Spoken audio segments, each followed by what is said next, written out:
Assalamualaikum warahmatullahi wabarakatuh. Salam olahraga buat para pecinta timnas Indonesia. Oke, di konten kali ini Bang Bahri akan membahas tentang timnas Indonesia yang sedang berlaga di ajang Piala Asia di Doha, Qatar. Kita akan membahas tentang peluang timnas Indonesia tentunya untuk bisa lolos ke babak 16 besar. Nah, Indonesia sangat berpeluang sekali untuk bisa lolos ke babak 16 besar setelah sebelumnya mendapatkan poin di laga perdana, berhasil mengalahkan Vietnam dengan skor tipis 1-0. Ini membuat Indonesia masuk ke dalam peringkat 3 terbaik. Ya, Indonesia ada di posisi kedua di bawah Bahrain yang sebelumnya juga menang atas tim sesama ASEAN yakni Malaysia. Ya, Malaysia kalah 1-0. Nah, Indonesia sudah berada di peringkat 3 terbaik. Ini artinya Indonesia mempunyai peluang yang sangat besar. Indonesia nanti di pertandingan terakhir ini akan melawan timnas Jepang. Tentunya Indonesia harus bisa memaksimalkan laga ini. Ya, paling tidak Indonesia harus bisa menahan imbang. Secara realistis, timnas Jepang ini sangat jauh di atas kita, ya. Satu tingkat atau dua tingkat di atas kita. Namun Indonesia mempunyai pemain-pemain muda ya yang siap unjuk gigi tentunya. Walaupun secara pengalaman pemain-pemain muda Indonesia ini masih kurang begitu berpengalaman di ajang Piala Asia. Tetapi keberanian Sinteyong menurunkan pemain-pemain muda ini memberikan kesempatan jam terbang untuk nantinya 1, 2, 3, 4, 5 tahun Indonesia mempunyai pemain-pemain yang sudah berpengalaman ya, karena ini pemain-pemain ini adalah masa depan timnas Indonesia. Karena rata-rata usia pemain timnas Indonesia di ajang Piala Asia kali ini adalah menjadi yang termuda, yakni 23 tahun. Nah, ini kesempatan tentunya untuk pelatih Sinteyong berani mencoba pemain-pemain timnas Indonesia ya. Semisal ada Seni Patinama yang masih belum diberikan kesempatan untuk turun. Nah, kita melihat peluang timnas Indonesia di babak 16 besar ini sangat besar ya, apalagi timnas Indonesia bisa menang melawan Jepang. Indonesia akan menempati posisi runner up di akhir babak grup ya. Jika nantinya Indonesia menjadi runner up di grup D, ini kemungkinan Indonesia akan berjumpa dengan juara grup E, yakni antara Jordania maupun Korea Selatan. Kita tahu kedua tim ini sudah bertemu semalam ya, antara Jordania dan juga Korea Selatan dengan hasil imbang 2-2.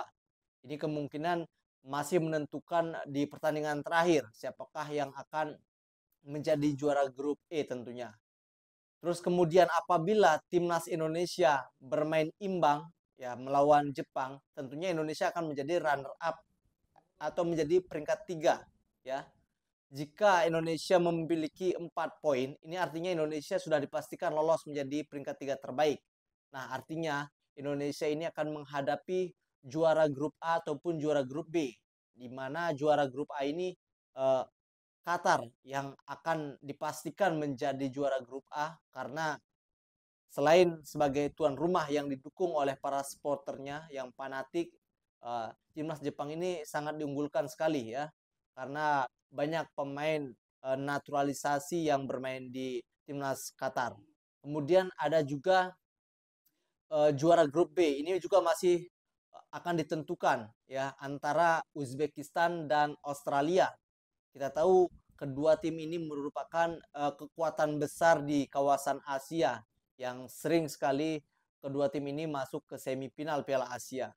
Nah, kita tahu Australia ini pernah menjadi juara di Piala Asia yakni pada tahun 2015. Ketika itu ia berhasil menjadi juara. Ini artinya kedua tim ini sangat berbahaya apabila ketemu dengan Indonesia. Tapi tidak perlu gentar, Indonesia mempunyai pemain-pemain muda yang potensial bisa mengejutkan lawan-lawannya di Piala Asia kali ini. Ya, kita berbicara peluang tentunya Indonesia masih sangat berpeluang. Nah, ada kemungkinan ini pemain timnas Indonesia yakni Jordi Amat ya yang kemarin mengalami cedera saat melawan Vietnam ya karena terkena siku dari pemain Vietnam sehingga tulang hidung dari Jordi Amat ini mengalami patah tulang. Sehingga ini menjadi kekhawatiran bagi pelatih Sinteyong dan para pecinta timnas Indonesia, apakah Jordi Amat ini bisa dimainkan. Kalaupun tidak, mungkin ada Elkan Bagot yang nantinya akan menggantikan Jordi Amat. Tetapi Jordi Amat masih mempunyai keinginan untuk bisa membela timnas Indonesia. Bahkan jika nantinya kondisi 1-2 hari ke depan ini kondisinya bugar dan dapat dimainkan, ini akan menjadi pertimbangan dari pelatih Sinteyong. Karena jika tetap Jordi Amat ini dimainkan, kemungkinan akan menggunakan pelindung wajah untuk melindungi dari hidung dari Jordi Amat.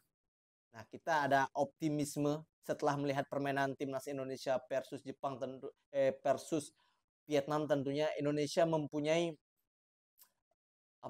percaya diri yang begitu besar untuk bisa menahan imbang maupun bisa mengalahkan timnas Jepang.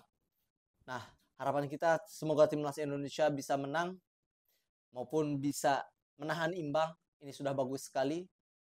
Dan Indonesia bisa lolos ke partai 16 besar. Ini akan menjadi sejarah buat persepak bolaan Indonesia. Nah, cukup sekian informasi dari Bang Bahri. Nantikan lagi video selengkapnya tentang perkembangan timnas Indonesia, dan salam olahraga.